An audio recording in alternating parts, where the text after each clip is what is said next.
Donc ici c'est Yanis, l'aîné, donc 7 ans. Marwan, le dernier, aujourd'hui 3 ans. Ma fille Manel, qui vient d'avoir 4 ans. La dernière fois que Nathalie Canaf a vu ses enfants, c'était au mois d'août. Quelques rares conversations téléphoniques lui permettent de garder un semblant de contact avec eux, sans pour autant être sûre qu'ils vivent dans de bonnes conditions au Yémen. Aujourd'hui, ils ne sont pas du tout scolarisés. On ne sait pas comment ils vont même physiquement.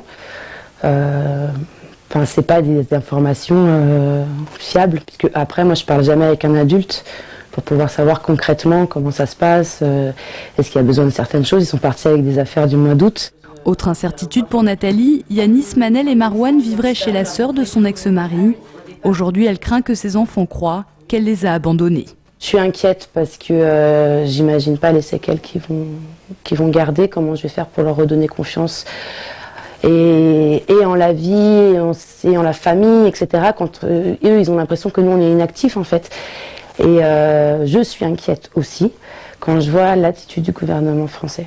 L'immobilisme de la France, voilà ce que Nathalie Canaf dénonce. Depuis plusieurs mois, elle sollicite les institutions françaises pour l'aider à récupérer ses enfants, en vain. Au niveau de l'État français, il ne se passe rien. On a eu des échanges au départ avec l'ambassade de France au Yémen qui se sont très mal passés, où on m'a fait comprendre qu'ils ne pouvaient jamais rien faire. Ensuite, on a été reçus une fois au Quai d'Orsay. Et de là, on a été traité avec mépris. Mon avocate, Cathy Richard, était venue avec moi.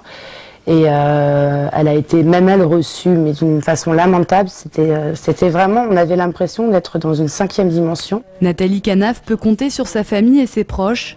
Fatia Bougara, une amie, la soutient au quotidien. On a envie de les voir parmi nous, quoi. Donc ils ont passé les fêtes de fin d'année sans nous. Mais mardi gras, faut qu'ils soient là, en fait. Pardon.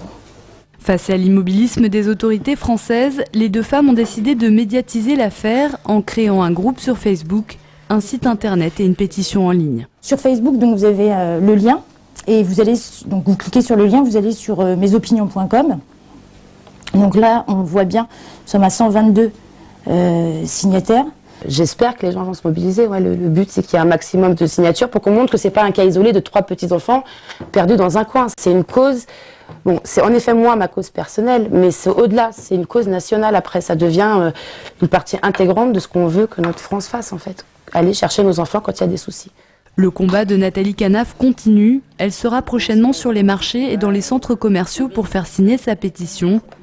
À la fin du mois, une manifestation de soutien devrait être organisée à Menucourt.